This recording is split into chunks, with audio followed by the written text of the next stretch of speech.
couldn't resist coming out to do a little bit of practice filming out here today.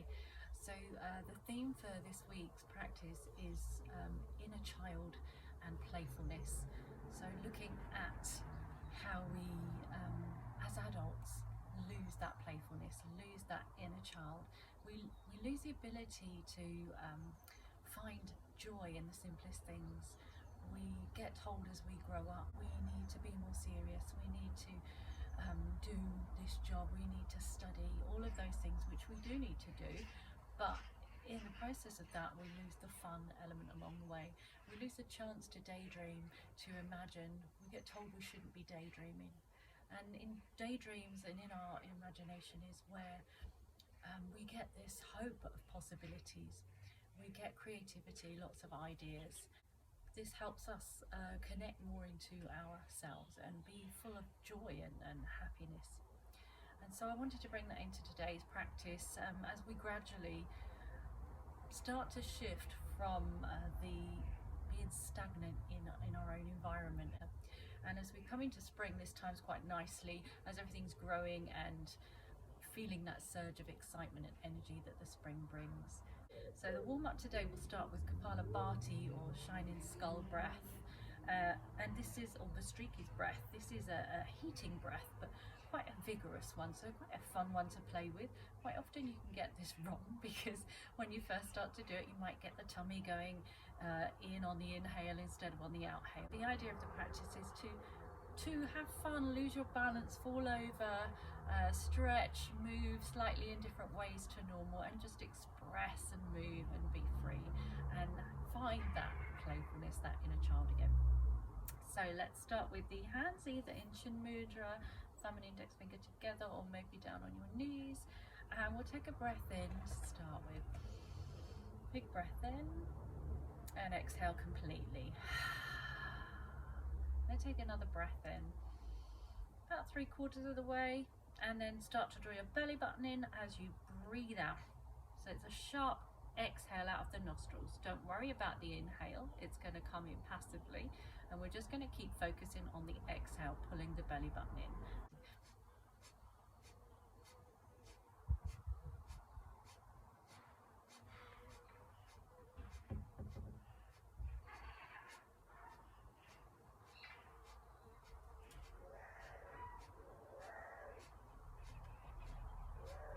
Start to slow it down and gradually come to a stop here. So let's take a breath in again, full breath in, big breath out. Feel your seat bones rooting into the earth, and then on your next inhale, big breath in. Feel the length through the spine, drop your shoulders away, and off we go again. Pulling the belly button in on that sharp exhale.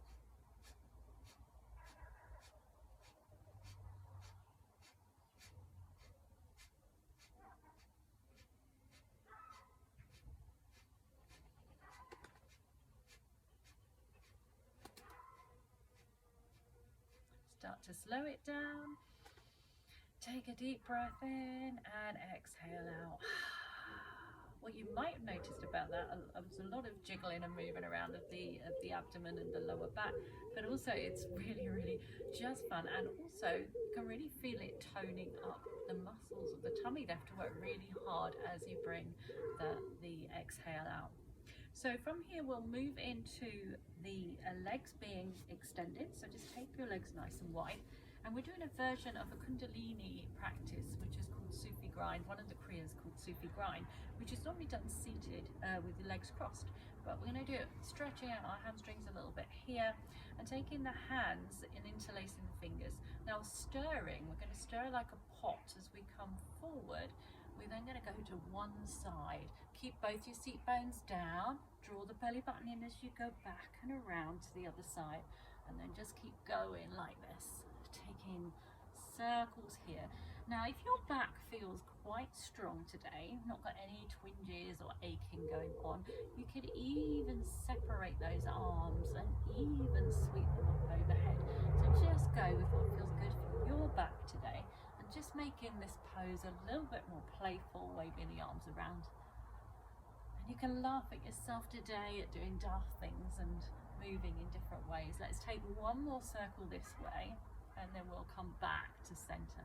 Again, you can have your hands interlaced here, come back up with this straight spine, breath in, drop the shoulders away, press down into those seat bones again, and breath out.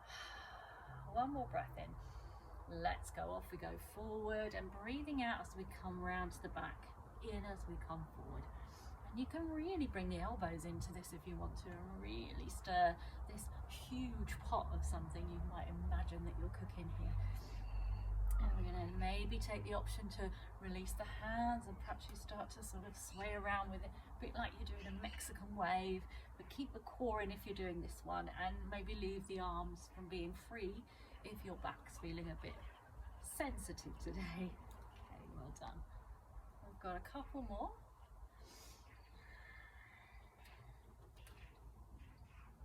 Wonderful.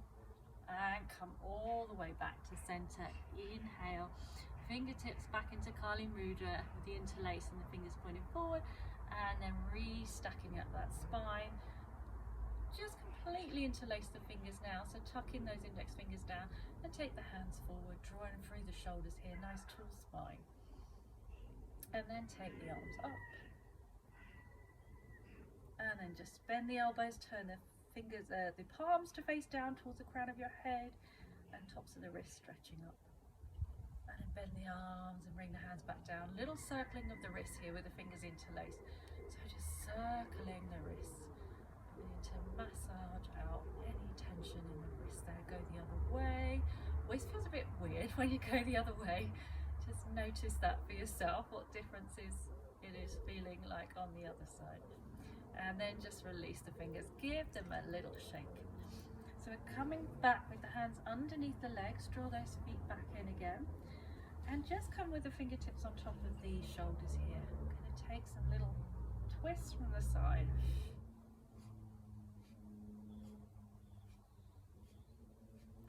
1, 2, 3, 4, 5, 6, 7, 8. Well done. Come back to center. Release the hands. Walk the fingers forward. Take a nice big stretch here. Big breath in, rounding through that spine, scooping the belly button in and pushing down with those hands to push back into your seat bones here. Little opening up for the hips a little bit more here. Inhale, let's reach slowly back up here. We're going to take the arms out to the side now and just windmill them over to one side, and take that arm over the head by your ear. Inhale, push back up, windmill over to the other side. Wonderful. And inhale, come back to center. Release the hands down behind you. Little lift of the chest, maybe even a lift of the hips if that feels good. And back down onto your seat bones again. So a little twist here coming into our cow face pose. Sorry, the bottom leg's going to go underneath, the other knee stacks on top, and the feet are supposed to look like the cow's ears here, and this is your face, your cow's face. And so from here we're going to take one arm up and reach it up nice and tall, scoop your belly button in, keep your seat bones down. You can sit on a block for this as well. Bend the elbow here, reaching it behind you, and take the other hand around, and you can use a strap here as well if you wish to, and you start to walk the fingers down towards each other. So it's a big old stretch for the shoulders, and the fingers maybe touch, maybe they don't, maybe they interlace, and you might notice one side's easier than the other as well. So just keeping the chest upright, not forcing the head forward. Keep the head, the crown of the head reaching up to the sky as well here. Wonderful. And let's release that down slowly. Roll through the shoulder. We're going to take a twist with the top arm to come over by that knee, and just take your other hand behind. Sit up tall first, crown of the head, and then take a little twist around, scooping the navel in towards the spine. And a little counterbalance of this twist, we're going to reach the arms over here. Maybe we can just round through the back and tuck the chin a little. And getting a bit into our quadratus lumborum, our QL muscle that sits around the back of the hips and the low ribs there. supports the abdominals as well and the low back. We're going to come back to the center. So just uncrossing this leg, we're going to take one leg and just stack one leg behind the other here, both knees bent. Palm or fist coming to the floor or a block, and just lift up through the hips here. So opening up into the side body. And then maybe taking a little rounding of the arm, reaching across the body, scooping the belly and coming all the way back down. So from here, we're going to take the legs the other way now. So you're going to be in your cow face pose, other leg on the top, both ears, nice knees for the face. And wonderful. We're going to take the left arm up this time and bring it down and wrap the right arm behind, or just make sure it's your opposite arm. And notice the difference again between one arm to the other. Lovely. Good work. It's evening here now and it's still nice and sunny. We've got the last rays of sun just reaching over the fence. And then let's release those arms down. We're going to turn towards the top knee with our other arm, our opposite arm. We're going to sit up tall, lift the pelvic floor up, draw the abdominal muscles in. So Mula Bandha, Uddiyana Bandha, and take that little look round over our shoulder there. Nice big stretch around the back, around the ribs. And then we're going to slowly sweep it back, coming with both of those arms to the other side, or wherever you can reach. If I've got quite long arms, so it's quite easy for me to reach the mat, but it doesn't seem to be that way for everyone. So you go wherever you can reach, okay? And maybe we just around through the shoulders there, tucking the chin, scooping the belly in.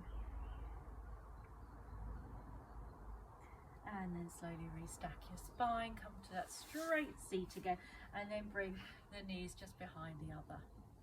And reaching into that palm, we're going to lift up, opening up through the side body here. You might really feel that QL little tight squeeze in the side of the waist there. I'm going to drop that top shoulder over as we reach away. Curl that chin down, scoop the belly in, and then sweep that arm all the way back down to the floor. And just coming to a child's pose, and stay in child's pose here just for a couple of breaths. And then we'll have one more of our poses on the mat for this warm up, and then I'll go on to the next stage in the next video. Okay, so coming onto your front all the way down, and bringing your forearms down to the mat to start with. We'll just do a little Sphinx pose first. So forearms onto the mat, squeezing bottoms, pressing in the top of the legs, tucking that tailbone under. We gaze ahead, but keeping the head in line with the spine. And then this one, just being careful. We're going to come onto the chest in a moment. So if you have any problems around the breast area, then maybe come back to just doing this Sphinx pose instead. Otherwise, we're going to have a bit of rolling around on the mat. So coming down onto your front, we're going to take our arms down by our side. Tuck your toes, push into your right toes and roll onto your left side, so you're even lying on your left arm here, and then reaching the other arm up and over by your ear and back down again, and up and over again and back down. One last one, and back down. We roll back, come back to the front, tuck into the left toes, push onto the right side, lying on your hand, up and over with the arm 3 times. Breath in as you reach up, lengthen away through the side body. Again, this works into your quadratus lumborum. Lovely. When you finish the last one, we're rolling back onto our front. And from here, we're just going to roll onto our side again, one more time each side, but without the stretching of the arms overhead. So just a roll across and then a roll. There. And you can interlace the fingers if you like, might make that easier to roll. A couple more times. It's going to help with your digestion as well, this one. And finish on your last side and come back to the front of your mat. Take yourself with your hands down by your ribs, just push back into child's pose and take a few breaths here.